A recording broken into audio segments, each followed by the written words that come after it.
Right, grade 8. Ngifuna sibheke manje ama-whole numbers. Uma sibheka ama-whole numbers are just integers, right? Kodwa sifuna ukuwaqhathanisa to compare and to represent them. Khumbula ke vele bese ngikufundisile ukuthi si-compare kanjani inamba. Ngenye indlela inamba kunezimpawu esicompare ngayo kukhona la esithi khona they are equal ngoba sicompare ukusinda nobunjalo bazo.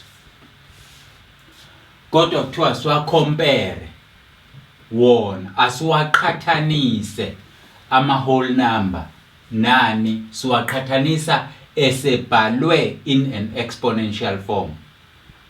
Khumbula lokhu ke uma sikhuluma nge-exponential form.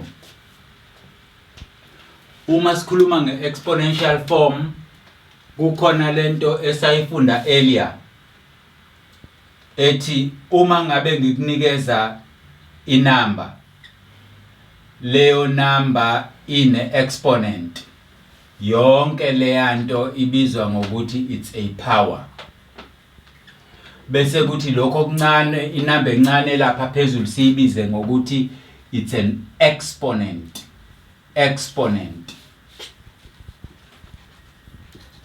Bese kuthi le namba enkulu lapha phansi siyibize ngokuthi yini yona i-base. So ke sifuna ukuyicompare sinolwazi. Sifuna ukuyiqhathanisa sinolwazi lokuthi uma siyiqhathanisa i-whole number siyiqhathanisa kanjani nama-exponent. Kuye kufanele ke i-whole number esuke sizoyiqhathanisa noma abazokunikeza yona uyithole ukuthi ibhaleka kanjani ngama-prime factors. Masikhuluma ngama-prime factors of a number ile. Asithathe isibonelo sokuqala. If the number is 25, uma ngikunikeza mina u25 bese ngithi find ama-prime factors ka25, sisuke sisho ukuthi thola inamba engena ku25 encane kunazo zonke ngaphandle ka1 nayo u25 uqobo lwakhe. Leyo number u5 iya kangaki ke ku25? Iya ka5. Siphinde sidivide futhi lo 5 ngoba usangenwa u5 simdivide ngomunye u5. Sithi u5 uya kangaki ku5? Aye kanye. Uma sesiqedile ukwenza lokhu ke konke lokhu kwenza lento esiyibiza ngokuthi ama-prime factors of a number. Ama-prime factors ka25 la. Okusho ukuthi ngenye indlela u25 wethu siyakwazi ukubhala njengo5 times 5. 5 times 5 times 1 times 1. Lokhu bese kusitshela ukuthi uma simultiplya inamba ezifanayo sibhala kanye inamba bese sibala ukuthi zona zingaki. Ziwu2 times 1 noma yipi number osuke uyimultiplya ngo1 ayijiki leyo number kuhlale njalo kuyiyona. Ngenye indlela uma ubuka u25 uqhathanisa nalento ebhalwela kusho ukuthi u25 uyalingana naleyanto. Uzokhumbula ukuthi ngitheni kuwena ngithe olunye lophawu lokucompare masiqhathanisa ukuthi sithi sithe masiqhathanisa sathola ukuthi ziyalingana. Nakho u25 uyalingana no5 to the power of 2, right? So kodwa upower of 2 lo is an exponential form. Kabani ka-25. I-exponential form le ka-25. Ake siphinde sithathe esinye isibonelo mhlambe kuzokwenzeka. Uma sizothatha inamba efana no 64 nayo siyifuna ngama prime factors ayo kuqala. Inamba engena ku64 u2 ungena ka3 na kabili. Siphinde nala sidivide ngo2 ngoba usangena. U2 angene kanye na ka6. Siphinde nala u2 ku16 angene ka8. Siphinde nala u2 ku8 angene ka4.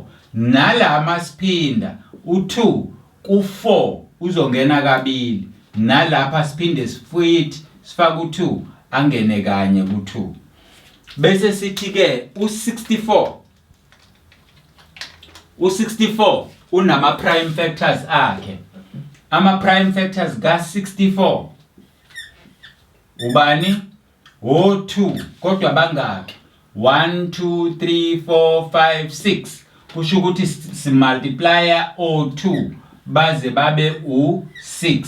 Siba multiplier ngomunye u2, ngomunye u2, ngomunye u2. Asibabaleke. 1 2 3 4 5 6. O2 esiba multiplyayo ukuze kuphume bani? U64. Bese sithi ke ngoba simultiplya inamba ezifanayo, inamba ezifanayo, sibuyela kule yanto esayifundayo. Ithi bhala ibase, multiplication of the same base. Hlanganisa ke noma babalo u2 ukuthi bangaki? Bawu6. Okusho ukuthi u64 uyafana no2 exponent 6. U64 lo. Kusho ukuthi thina siya compare la. Right? Siqhathanisa u64. So uqhathanisa nenamba ekwi-exponential. Ngenye indlela u64 sesiyakwazi ukubhala kanje, singasawubhalanga kanje la kudingeka khona. Ngoba into esiqale sayenza siu-expandile this lo 2 times 2 times 2 times 2 times 2. This is 64 in an expanded form. Le form le u64 kodwa in an expanded form. Expanded form. Expanded form. Okusho ukuthi siubhalile u64 kodwa siunwebile wabamkhulu.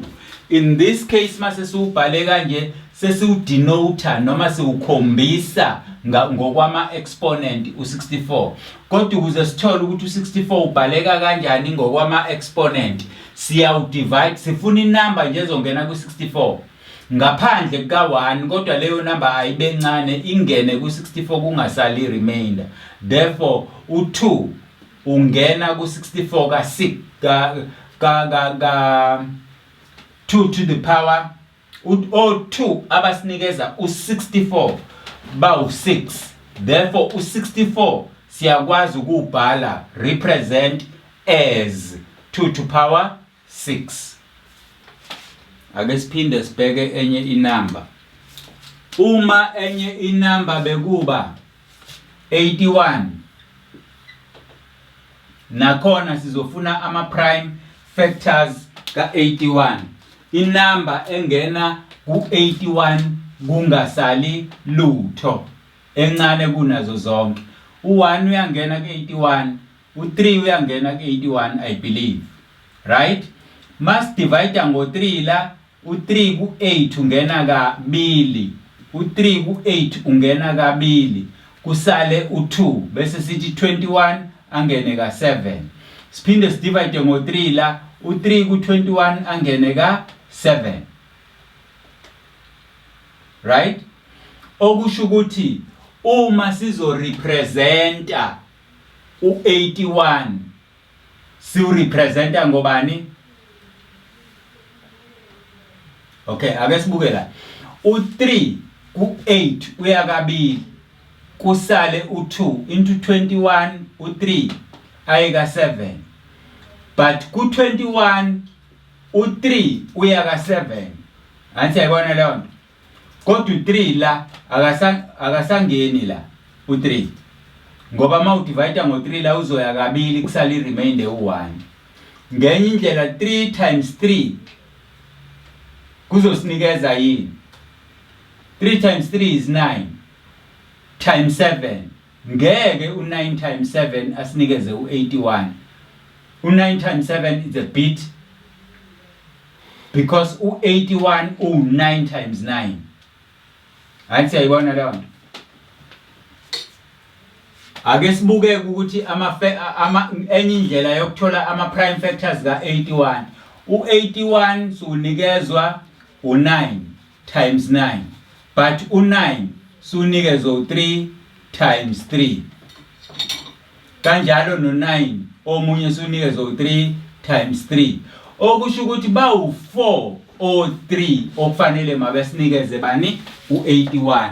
Yini pho lendlela le ingasebenzi? Yini lendlela le ingasebenzi? So uyabona ukuthi sisebenzisa esikubiza ngokuthi it's a tree diagram. Uma ingangeni la ingasebenzi kahle le sebenzisa esikubiza ngokuthi it's a tree diagram ukuthola ama prime factors kabani ka81. Therefore u81 divided by 3.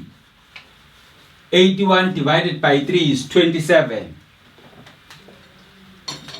Asenzeka sibone ukuthi kuzokwenzeka yini. U81 divided by 3 ungena ka 27, right? Must divide u3 ku 27 angene ka 9. Must divide u3 ku 9 angene ka 2. U3 ku 9 angene ka 3. Must divide u3 ku 3 angene ka 1. Therefore ama prime factors of 81 ayaphuma nakanjena nankaya bese sithi u81 uyafana no 3 times 3 times 3 times 3 kuze kube o3 abangaki abawu4. Bese sithi multiplier inamba ezifanayo uyibhala kanye bese uyabala lezo namba ezifanayo ukuthi zingaki zu4. Lokhu kusinikeza bani u81. Bese sibuka lento bese siyahamba siyophendula phezulu. Compare siqhathanisa u81 no 3 to power 4 ukuthi u81 uyileya number. Then represent kusho ukuthi u81 siyakwazi ukubhala njengo 3 to power 4. That is representing the whole number in an exponential form. Njengoba ngisho ke grade 8 bayokunikeza izinamba ezenzakalayo. Uyayizwa leyo nto? Inamba ezenzakalayo. Ngeke nje bekunikeze inamba engenzeki ngoba ngeke kwenzeke lokhu abakufunayo. So uma sesiwa representile ke sikomperile u25 sawuqhathanisa no5 to 2, u64 no2 to 6, u81 no3 to 4. Kusho ukuthi singakwenza okunye ukuthi thina sinikezwe inamba bese sithola ama prime factors ayo. Mase sitholile ama prime factors ayo kusitshela ukuthi ama prime factors wonke mawa multiply uthola leyo number. Sase sithi ukubhala inamba ngama prime factors kusinikeza an expanded form. Siyayinweba sibhala ibe nkulu, but lokhu is an exponential form or exponential representation form of a whole number. Ngoba kuthiwa la asiqhathanise, asicompare, siqhathanise bese siyawa representa ama whole number kwi exponential. Kusho ukuthi whole number u64 siyakwazi ukuyibhala kanje, whole number u81 siyakwazi ukuyibhala kanje, whole number u25 siyakwazi ukuyibhala kanje, namanye ama whole numbers esisazowenza. Right, now ngifuna sithathe isibonelo. Nasi isibonelo 125. Ake sibhale u125 in an expanded form. Ngenye indlela sifuna inamba esizothi inamba eyodwa esizothi masi multiply ngayo isinikeze u125. Leyo number ubani? U5 mase multiply ngomunye u5. Siphinde so multiply ngomunye u5. 5 times 5 25. 25 times 5 is 125. Ayizwa round. Bese sithi la le ndlela le u25 sobhala kanje is an expanded form. Is an expanded form. Mase sifuna ukuyibhala exponentially. Sithatha u125 sithi ufana nobani? Ufana nama prime factors akhona. Ama prime factors akhona u5 kodwa u5 imingaki? Mthathu. Uma sesubhale kanje, this is a representation of a whole number in an exponential form. Sesikwazile ukubhala i-whole number kodwa sayibhala kwi-exponential form. Ngenye indlela u25 u125 uyefana compare uyefana uyalingana no5 power 3 represent u125 in an exponential form is just that.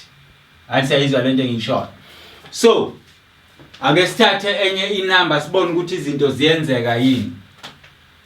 If we were to get take uba u30 ba noma asithathe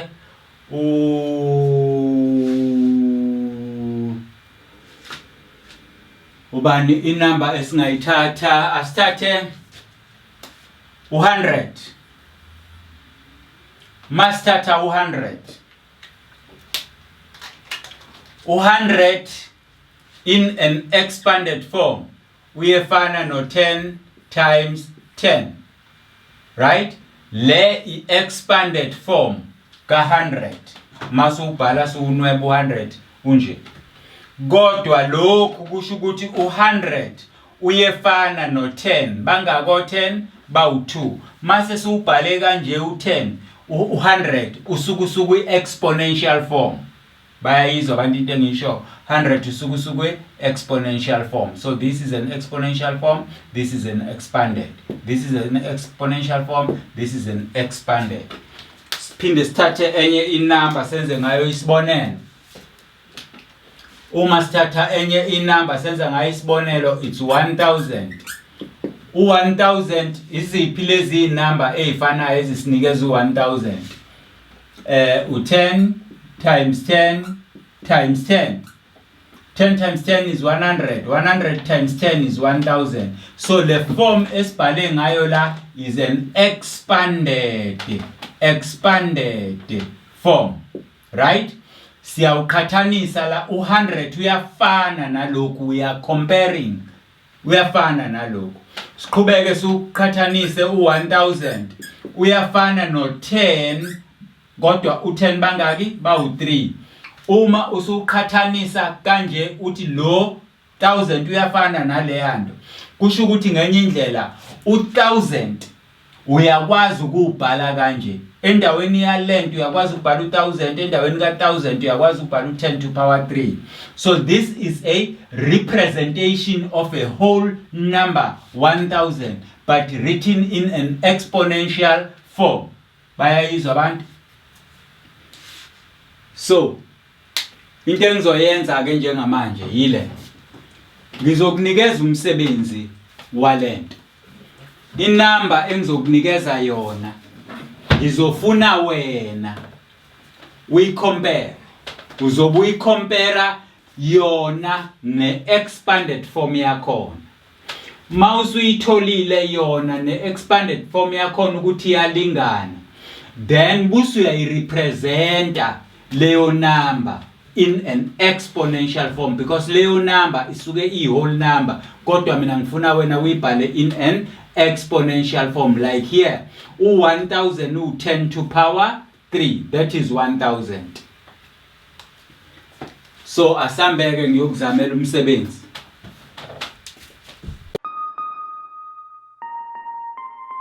Right, grade 8. Emveni kokuba senginikhombisile ukuthi uyifanisa noma uyiqhathanisa kanjani bese yona uyibhala ngaluphi uhlobo i-whole number. Njengoba kuthiwa sibhala i-whole number ku-exponential form. Ama-whole numbers le, i-whole number le, i-whole number le, i-whole number le, i-whole number le. Okufanele thina sikwenze ngithe kuwena write the following in an expanded form using ama-prime factors. Kusho ukuthi wena uzothola inumber ethile engena la bese uyangitshela ukuthi ingena kangaki. Yilawo kama-prime factors akho ozobe usuthatha lawo ma-prime factors uthi ayalingana no-216 bese wona uyangitshela ukuthi kwenzeka kanjani. Mhlawumbe ngizokwenzela isibonelo. Mangizokwenzela isibonelo, this is what I will do. I will divide 216 ngo-2. U2 ayekanye, u2 ayeka 8. Ngiphinde ngidivide ngo-2. U2 ayeka 5. U2 la ayeka 4 ku-8. Ngiphinde ngidivide ngo-2. U2 ayeka 2 kusala u1 ku-14 ayeka 7. Emva kwalokho awusangena u2 la sengidivide ngo-3 ku-27 angene ka9. Ngidivide ngo-3 ku-9 angene ka3. Ngidivide ngo-3 ku-3 angene ka1. So ke ama-prime factors inumber engithi mangiyimultiplier zinginikeze u216 yizo zonke lezi. Yizo zonke, these are prime factors. Kodwa u216 wakhiwa o2 abathathu kusho ukuthi ngino 2 times 2 times 2 kanye no3 abathathu times 3 times 3 times 3 bese ngibhala ukuthi bangaki o2 bangaki o3. So lokhu kunginikeza u216 as a whole number kodwa sengirepresente ngokwe-exponential form. Manje siyayibona leyo. So kuzo zonke ke lezi ezinye inumber including this one, that is what ozokwenza wena. Uzongitholela ama-prime factors la u-expand bese uyaqhathanisa njengoba ngisho ngithi u216 in an expanded form kodwa futhi u216 uyakwazi ukubhala kanje. Athi ayizwa leyo nto. Uzokubhala nge-expanded form uthola ama-prime factors bese uyabuya lapho uzongenzela ini comparison kanye uyaqhathanisa bese uyabhala ukuthi lokho kunjalo kodwa usubhala kuyiphi form wena kwi-exponential form. Uzokwenza kulesi sibalo uphinde ukwenze kulesi sibalo uphinde ukwenze kulesi sibalo uphinde uyokwenza kulesi yasibalo vele mina esengikwenzele sona okuyilesi. Nathi ayizwa leyo nto. Bengisenza kuwena ngikwenzela njenge-example kodwa wena uzosenza futhi ngoba ngifuna uyidrille uyitraine lento ukuthi yenze. So ke grade 8 9 okufanele uyiqaphele ukuthi mawucompare usukuqhathanisa mawurepresent ubhala okunye ngenye indlela kodwa la kuthiwa thina sirepresent ama whole number kwi-exponential. Sengikukhombisile ukuthi wenzani. Uqala ngokuthola ama-prime factors busu uyangibalela ukuthi ama-prime factors mawusuwatholile ama-prime factors busu uthi le number ilingana nawo wonke ama-prime factors bese ke uyawafinga ama-prime factors usubhale yodwa busu ungitshela ukuthi mangaki, then that will be a whole number i-expresswe kwiphi kwi-exponential form. Wena kokwakho ukuthi uyenze le nto.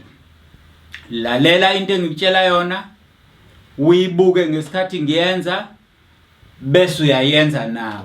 Hlala phansi ubuka ivideo nobaba nomama bakulalelisise bakuphi indlebe bese nilalelile nobabili niyasizana Kodwa mangabe kuukuthi nobabili niyahluleka ukusizana ngendlela esiza umntwana, nizobe semthintana nathi kuzo zonke indlela zethu zokuxhumana. Lokho kuyobe sekwenza ukuthi sibuyele kini siniphendule ezinkingeni eninazo.